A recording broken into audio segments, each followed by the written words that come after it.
नमस्कार दोस्तों, हमारा नाम है आसिफ खान और ये और कोई दिख नहीं रहा है। पता नहीं हमको बुला लिया इंटरव्यू करने के लिए, इंटरव्यू करेंगे कि बुलाया तो इज्जत देने के लिए, बेइज्जती ना हो जाए तो। इंटरव्यू काहे कर रहे हैं आपका? हमको तो नहीं मालूम, बस बोला है कि इंटरव्यू करना है, कुछ बात पूछनी है, तो हमने कहा मतलब ठीक हम आप तो बता कुछ देंगे।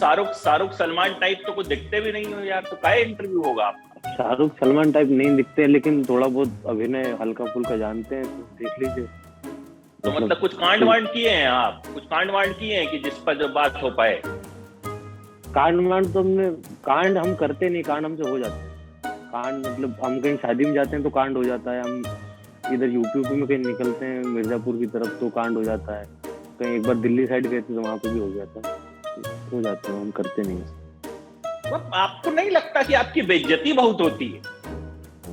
बेइज्जती हमको लगता है कि हमारा सरनेम बन गई है अब, मतलब हमारे नाम के आगे से हमको खान उठा के बेइज्जती लगाना पड़ेगा, इसलिए देखिए आज भी हम सोफे पे बैठे हैं, कुर्सी पे नहीं बैठे। तो भैया ये जो है, अब आप समझ गए होंगे कि भाई गजब बेइज्जती है यार। तो हमारे साथ आसिफ खान है, मतलब गजब बेइज्जती है यार। इस डायलॉग से आसिफ खान जो है वो खूब मशहूर हुए, लेकिन भैया इन्होंने और भी बहुत कुछ किया है। ठीक है, अब बात थैंक यह यू। है कि ये पहले ऐसे इंसान होंगे हिंदुस्तान के जो बेइज्जती की वजह से फेमस हुए हैं। आसिफ भाई ठीक बताओ, कह रहा हूं मैं? मैं पहला ऐसा इंसान हूँ जिसकी बेइज्जती से इज्जत हो रही है। जिसकी बेइज्जती से इज्जत हो रही है मतलब, तो भैया बहुत बड़ी इंस्पिरेशन है कि अगर आपकी बेइज्जती भी होती है तो उससे भी आप जी, मशहूर हो सकते हैं। बिल्कुल बिल्कुल बिल्कुल। तो अब है तो भाई एक बार वो डायलॉग तो बनता है, गजब बेइज्जती है यार। अब देखिए कि तो किसी भी इंटरव्यू के बीच में जो है हमसे लोग जब लाइन बोलने को बोलते हैं कुछ भी, तो हमारा मन करता है कि गजब बेइज्जती है यार, इंटरव्यू लेना है, आप डायलॉग बुलवा रहे हैं।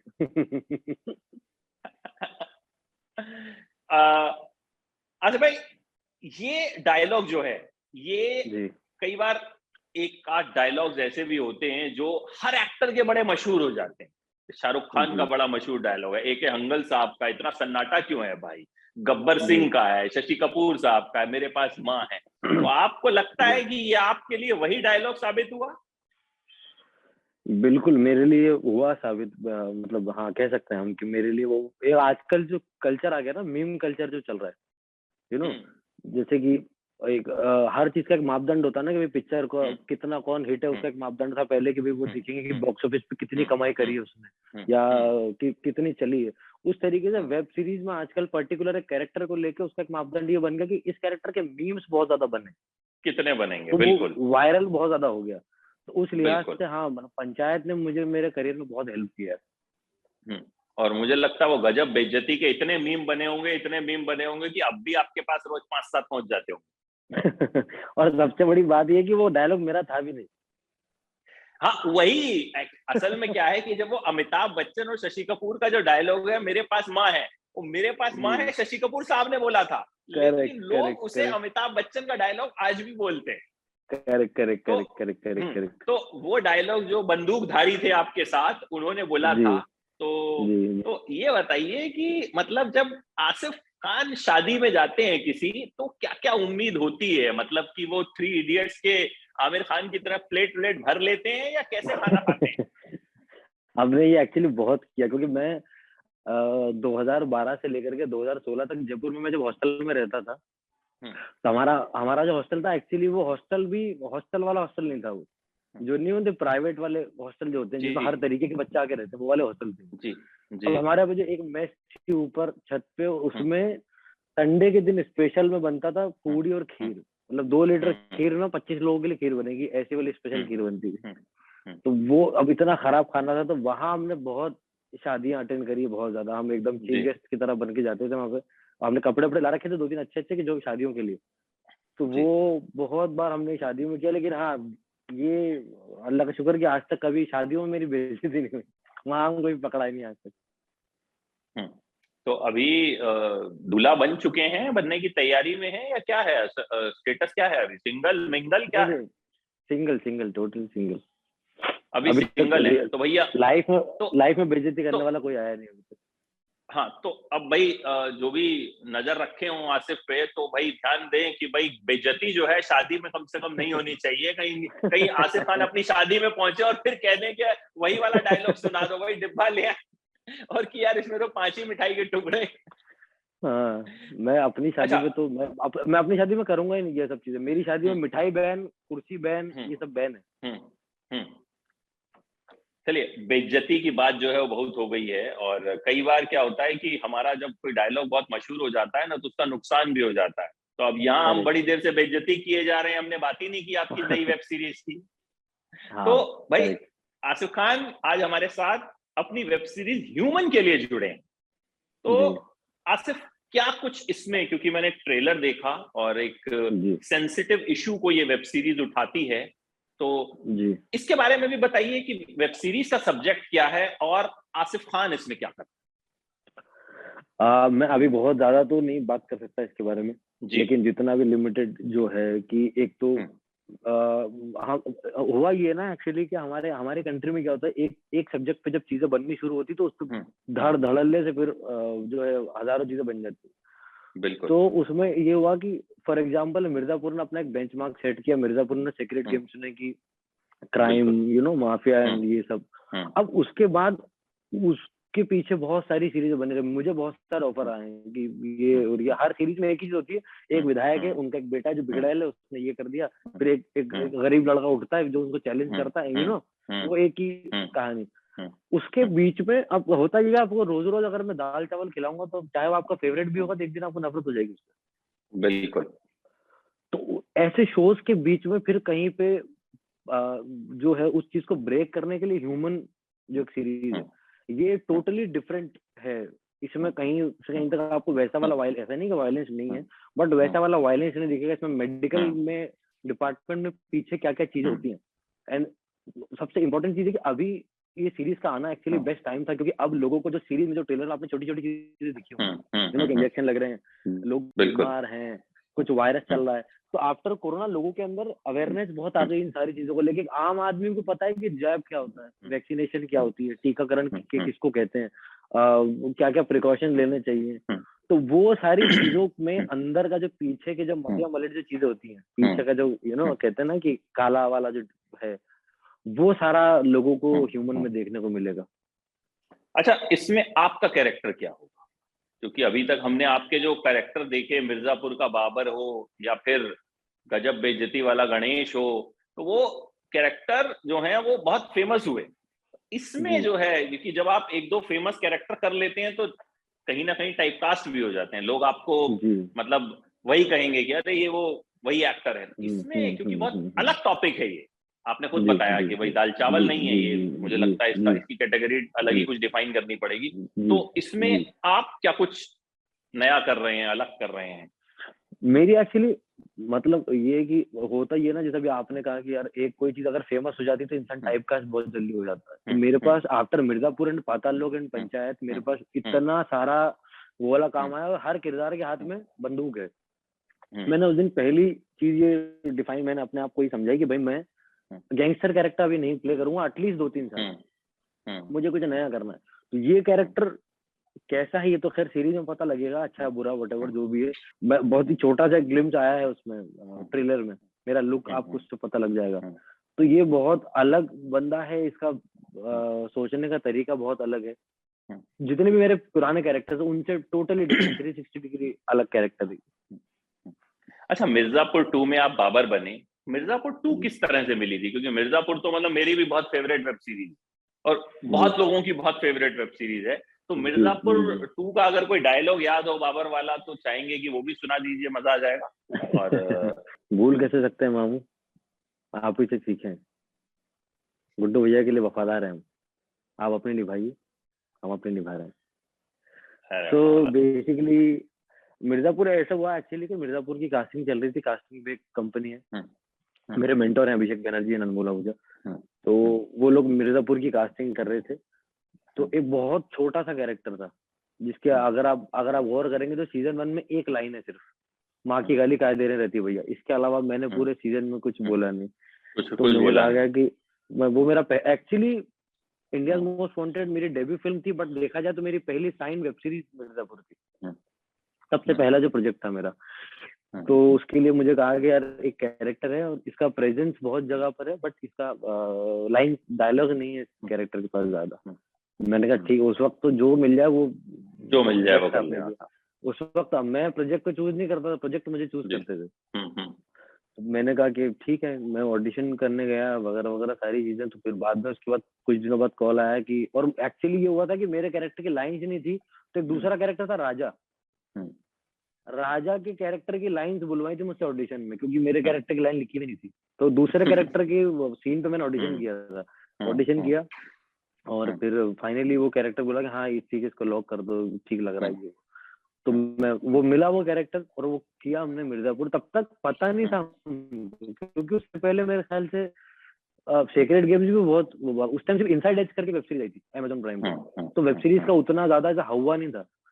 तो जब मिर्जापुर रिलीज होने वाला था, और जिस तरीके से बम्बई में प्रमोशन देखा मैंने कि बड़े बड़े होर्डिंग है, तो पिक्चरों के लगते हैं, वेब सीरीजों के तो लगता ही नहीं है। और हम मुंबई लोकल ट्रेन में गए, तो मुंबई लोकल ट्रेन में अनाउंसमेंट हो रही है, पूरे स्टेशन मिर्जापुर, ध्यान से उतरे के कालीन भैया ने मिल जाए, ऐसा करके तो अनाउंसमेंट चल रहा वीडियो पे, और ये मिर्जापुर में रंग दिया पूरे बॉम्बे को। फिर जब सीरीज रिलीज हुई, तो ऑलमोस्ट 1.5 साल तक लोगों ने वो एक लाइन लिख लिख के भेजी मुझे, सिर्फ एक वाहिद एक लाइन थी मेरी पूरी। तब मुझे समझ में आया क्या, वो जो होता था ना पहले कि लोग को एक एक लाइन भी याद रह जाती है कि कितने आदमी थे और जो भी वर्ड, इस तरीके की जो भी लाइन है। तो वो एक, मैंने कहा एक लाइन का मतलब, मैं तो ऑलमोस्ट एक वन लाइनर कैरेक्टर हूँ इसमें, ये लाइन भी लोगों को याद है, मतलब इसकी सक्सेस बहुत ज्यादा बड़ी है। फिर फाइनली सीजन 2 के लिए कॉल आया, तो उसके कुछ 2 साल बाद कि भाई सीजन 2 बन रहा है ऐसे करके, और इस बार तुम्हारा ट्रैक थोड़ा हमने इस तरीके से रखा है, ये सारी चीजें। मैंने कहा ठीक है। तो उसमें ये हुआ कि पुनीत भाई जो थे, वो जो हमारे राइटर है और वो शो रनर भी है, एक हम सीन कर रहे थे जो गोलू के जो फादर है जो पुलिस में है, उनके साथ एक सीन था कि वो हवेली पे मिलते हैं मुझे, लाला की हवेली में, और वो मुझसे पूछते हैं कि क्या बाबा तुम घर नहीं गए इस बार ईद पे। तो मुझे कहना, मेरा डायलॉग था कि जाने का मन बहुत है लेकिन जा नहीं पाए हम। तो वैसे बोल के उतरे, और मैं खड़ा हुआ और कुछ था नहीं, तो मैं थोड़ा इमोशनल हो गया उस सीन में कि मामू से नानी से मिला नहीं, तो मैं थोड़ा सा इमोशनल होकर, वो सीन अच्छा निकल गया बेसिकली। तो पुनीत भाई बहुत इंप्रेस हो गए। पुनीत भाई ने मुझसे आगे पूछा कि आसिफ भाई आप एनर्जी अब कहीं से हो क्या? मैंने कहा नहीं भाई, मैं थिएटर किया, मैं कहीं से। बोला आप अच्छा करते हो। मैंने कहा भाई थैंक यू। उनके दिमाग में कहीं से तो आया कि यार ये ठीक ठाक करता, मेरा और सीन बढ़ा दिया उन्होंने वाइल शूटिंग। तो वाइल शूटिंग मिर्जापुर में मेरा कैरेक्टर बढ़ गया, और वो कैरेक्टर फिर वो रिलीज हुआ, और फाइनली फिर वो लोगों को इतना अच्छा लग गया, मेरी उम्मीद से 10 गुना ज्यादा अच्छा लग गया। वो मैं तो कभी जिंदगी में उम्मीद नहीं की थी मैंने, क्योंकि इतने बड़े बड़े स्टार और इतने दिग्गज कलाकार है, पंकज सर जैसे लोग, उनके सामने तो रत्ती भी नहीं है। अब उनके सामने तिनका बराबर नहीं। और मुझे मतलब मुझे लगता था कि यार पंकज सर हैं इसमें, अली भाई हैं, विक्रांत भाई, इतने सारे लोग हैं, मेरा नंबर नहीं आना, अपन कहीं भीड़ में खड़े होंगे पीछे। लेकिन फिर भी ऑडियंस ने इतना ज्यादा जो प्यार मोहब्बत दिया, तो वो बियॉन्ड इमेजिनेशन है मेरे लिए। बिल्कुल नंबर आया, और फिर पाताल लोक में भी आपके काम को बहुत पसंद किया गया, और उसमें एक खास तौर पे सीन का जिक्र मैं करना चाहूंगा, न्यूड सीन जो आपने किया था, तो वो करना जो है वो कितना मुश्किल रहा, क्योंकि किसी भी एक्टर के लिए इस तरह का सीन जो है, भले ही कैमरा एंगल होते हैं, 50 चीजें होती हैं, लेकिन उस सीन के बारे में जरूर आपसे बात करना चाहूंगा, क्योंकि वो मुझे लगता है कि आप करियर में जितना आगे चले जाएंगे ना, वो सीन कहीं ना कहीं आपको याद रहेगा कि हाँ ये मैंने एक सीन किया था। और पाताल लोक में जो है, अपने आप में पाताल लोक बहुत कामयाब वेब सीरीज रही। तो उस सीन के बारे में भी बताइए आसिफ की उसकी कहानी क्या रही। पाताल लोक एक्टर, फर्स्ट ऑफ ऑल पाताल लोक एक्चुअली मेरे करियर का वो वाला प्रोजेक्ट है कि होता है ना कि आप कल को अगर काम करना छोड़ दें, तो आपके पास अपने बच्चों को बताने के लिए होता है कि यार मैं उस चीज का पार्ट था। तो पाताल लोक मेरे लिए वो वाली चीज है कि मुझे बहुत फख्र महसूस होता है कि मैं उस सीरीज का पार्ट हूँ। तो वो सुदीप सर जो थे, सुदीप शर्मा हमारे, और अविनाश सर, प्रसीद सर, जो दोनों तीनों लोग थे, उनके दिमाग में बहुत चीजें बहुत क्लियर थी शुरू से कि इसको ऐसे ही करना है। ऐसा नहीं कि आपको ऑन सेट जाके बताया जा रहा है कि अब आपको फुल्ली न्यूड होना है, और या फिर ये है, या फिर आपको ऐसे मारना है, व्हाटएवर ये करना है। इतना, क्योंकि वो इतनी प्लान्ड और इतनी क्राफ्टेड सीरीज थी कि उसमें एक रत्ती बराबर जो चीज है वो भी 10 बार रिहर्स कर चुके हम पहले। हर चीज को हमारी बहुत इंटेंस वर्कशॉप हुई थी सीरीज से पहले, शूटिंग से पहले। तो उसमें एफटीआई के एक हमारे सीनियर हैं शशि भाई, शशि बुश, वो आते थे हमारी वर्कशॉप लेने के लिए। उन्होंने एक्चुअली वो वर्कशॉप में वो ये करते थे कि वो बात करते करते कब कैरेक्टर बदल लेते थे आपको पता नहीं लगेगा। तो एक दिन हमारा 1-on-1 सेशन चल रहा था और वो मुझे ये कहते थे कि ना कभी भी आसिफ बन के बात मत करो, कबीर बन के बात कर किया करो मुझसे, तुम वर्कशॉप में होते हो। तो वो बात कर रहे थे मेरे फादर के तौर पे कि तुम्हारे जैसा बेटा नहीं होना चाहिए और तुमने मेरा नाम खराब कर दिया। करते करते करते उन्होंने मुझे थप्पड़ मार दिया बहुत जोर से, पाट। और वो एकदम से हरियाणवी में बात करने लगे। मुझे 30-40 सेकंड लग गए, ये क्या हुआ? मतलब मुझे 30-40 सेकंड में पता लगा कि now he is not my father, he is Hathiram. और वो उन्होंने मेरा कॉलर वॉलर पकड़ लिया, सब दीवार में डाल दिया पीछे और मेरे को बोला कि कपड़े उतार। अब मैंने एक अपना जो पहना हुआ था टी शर्ट वो निकाल लिया, उनके 2 असिस्टेंट भी थे साथ में, तो उन्होंने थोड़ा लाइट वेट डिम करा दिया इशारे से। मैं देख भी रहा हूँ क्योंकि यार ये एक ऐसी चीज है कि मैं कितना भी कैरेक्टर में जाने की कोशिश करूँ लेकिन एक आसिफ तो रहेगा ना साथ में, आसिफ रहेगा। सही बात है। उन्होंने कहा कि टी शर्ट उतार दिया, उन्होंने कहा बनियान उतार, मैंने उतार दिया, मतलब पैंट अब पैंट भी उतार दिया, सब कुछ उतार दिया। मैं सिर्फ अपने बॉक्सेस में खड़ा हूँ और वो मुझे कह रहे हैं उतार। अब बैक ऑफ द माइंड ही चल रहा है कि वर्कशॉप ही तो चल रही है, मतलब अभी क्या, मतलब ये बोल रहे हैं अभी नहीं उतारूंगा तो अभी कट कर देंगे, अभी कट करेंगे, अभी कुछ बोलेंगे कि अरे यार वापस करना पड़ेगा या वो कुछ सुनो, वो एक्सपेक्ट कर रहा हूँ। और उन्होंने वापस पकड़ा, एक तमाचा और जो पाट उतार। और मैं तब मुझे समझ में आया कि मैं किस प्रोजेक्ट का पार्ट हूँ, कि किस डिटेलिंग में काम हो रहा है यहाँ पे। तो मैंने अपने आप को, एक होता ना आपको पता लगता है आप कितना गहरे पानी में, कि आप बेटा अभी बहुत पीछे हो, अभी आप इन लोगों के लेवल पे आपको आना पड़ेगा।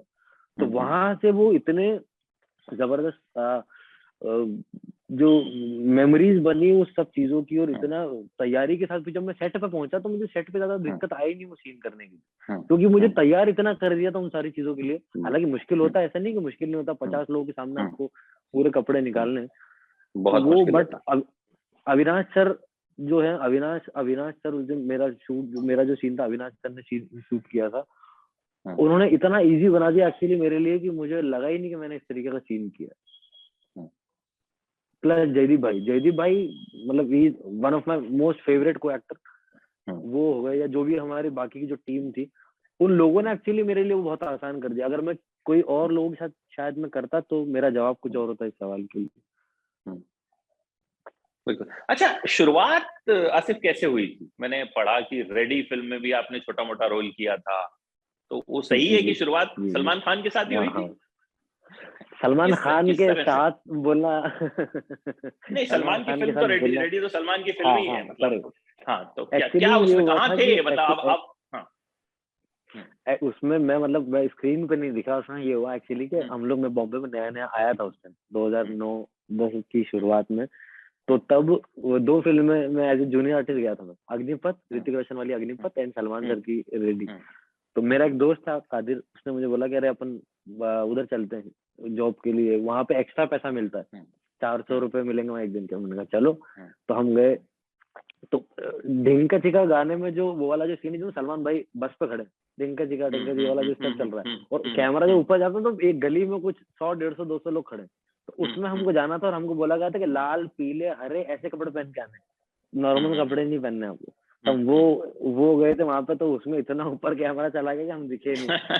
फिर उसके बाद सेकंड में अग्निपथ फिल्म में हम लोग गए एज जूनियर आर्टिस्ट। उसमें एक सीन आता है कि ऋतिक रोशन से उनकी बहन मिलने आती चौल में पहली बार, तो वो एक चाइनीज विस्पर चलता है वहां पे, अरे विजू की बहन सिखाई है, विजू की बहन सिखाई है, विजू की बहन सिखाई है। तो ऐसे करके ना वो एक्चुअली 10-12 लोगों में करवाया था उन्होंने। तो ऐसे मैं कुछ 90-10 नंबर पे खड़ा था, एक ने बोला, 2 ने बोला, तीसरे, चौथा, पांचवा। तो जब फिल्म मिली थी तो उन्होंने 3-4 रखे, बाकी के काट दिए सर, तो उतना भी हमारा चेहरा नहीं दिखा। तो ये 2 फिल्में मैंने मेरी जिंदगी में पहली बार शूटिंग देखी थी एक्चुअली ये। तो फिर इसके बाद फिर कैसे सफर आगे बढ़ा, किस तरीके से जो है पहला बड़ा ब्रेक क्या मिला? आसिफ खुद क्या मानते हैं कि वो उनका पहला बड़ा ब्रेक क्या था? मिर्जापुर 2 थी, पंचायत थी, या क्या था? एक्चुअली ये था कि मैं जब ये जो दोनों फिल्में जो मैं बता रहा हूँ, ये जो काम मैंने किया, ये करने के बाद मैं 2011 तक बॉम्बे में 2011 तक मैं बॉम्बे में रुका 2 साल। मैं 2012 की शुरुआत में जयपुर शिफ्ट हो गया, बिकॉज मुझे ये समझ में आया कि मुझे सीखना है। मैं बिना सीखे बॉम्बे आ गया था घर से वापस, तो मुझे फिर क्राफ्ट सीखना था। मुझे ये नहीं मालूम था थिएटर क्या होता है। मेरे लिए तब तक थिएटर वही होता था जिसमें इंटरवल बंदा आता टॉर्च लेके कि टिकट दिखाओ, पिक्चर देखते अपन। हम्म, तो मैं थिएटर करने के लिए जयपुर गया, मैं 5-6 साल वहां रहा, मैं 2016 में दोबारा से वापस आया। फिर जब वापस आया तो फिर मैंने छोटे छोटे कुछ कैरेक्टर्स की, जैसे टॉयलेट एक प्रेम कथा में मैंने एक रिपोर्टर का बहुत 2-4 सेकंड का कैरेक्टर वो किया। अनुष्का मैम की एक फिल्म थी परी, उसमें काम किया छोटा सा। पहला ब्रेक मैं बोलूंगा मुझे दिया मिस्टर राजकुमार गुप्ता ने।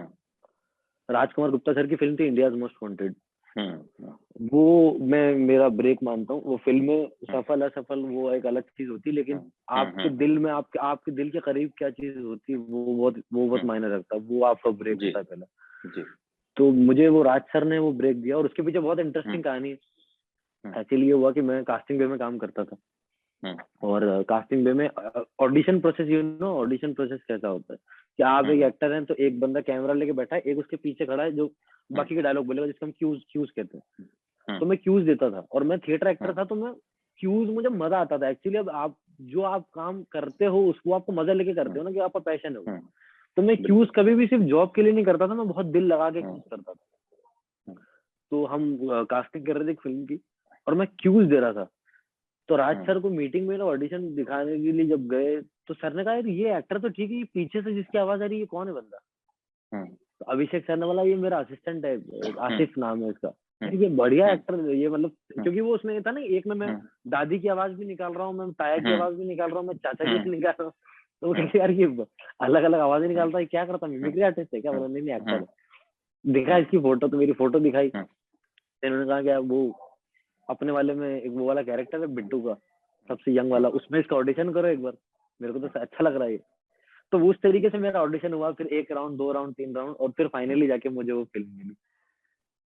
तो वो पहला ब्रेक जाके फिर फिल्म मिली, और फिर मतलब फिर आपकी बेइज्जती हुई, और बेइज्जती से जो है आपकी खूब इज्जत बनी, और फिर जो है हम आपस में बातचीत कर रहे हैं। तो आसिफ, मजा आया आपसे बातचीत करके, बहुत दिलचस्प आपकी कहानी है, और पता ही नहीं चला वक्त जो है कैसे बीत गया।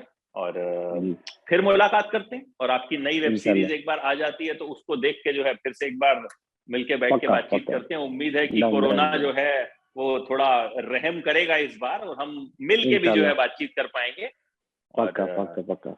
और एकदम वो मिर्जापुर का ही डायलॉग है ना, अब हमको चाहिए फुल इज्जत, बेइज्जती बहुत हो गई, तो अब आसिफ भाई को मिलेगी फुल इज्जत। Thank you so much, thank you.